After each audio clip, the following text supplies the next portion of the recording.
Assalomu alaykum qizlarjonlar. Bugun men sizlarga eng oson chakchak retseptim bilan bo'lishaman. Xamirimizni yumshoq, mayin bo'lib chiqishini siri shundaki, 5 ta tuxum sarig'i va 3 ta tuxum oqini solib, ustiga tuz va chayni soda solib, yaxshilab mikserlaymiz. Ustiga undan oz-ozdan solib, yumshoq xamir qilamiz. Xamirimizni 15 minutga stretchlab olib qo'yamiz. 15 minutdan keyin olib, yana yaxshilab mushlab, yana tindirishga olib qo'yamiz.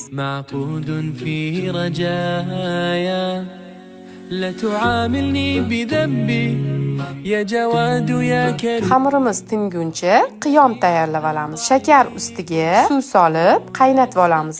Asal solib quyulguncha qaynatib olamiz. Endi xamirimizni yupqa qilib yoyamiz.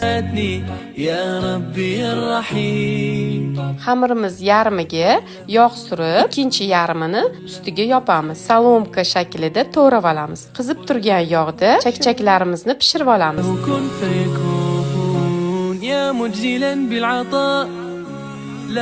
Mana chakchakimiz tayyor bo'ldi. Ustiga qiyomdan quyib, yaxshilab aralashtirib, qolipga joylaymiz va ustini yong'oqlar bilan bezatib olamiz. Mana eng oson va eng mazali chakchakimiz tayyor bo'ldi. Albatta tayyorlab ko'ringlar.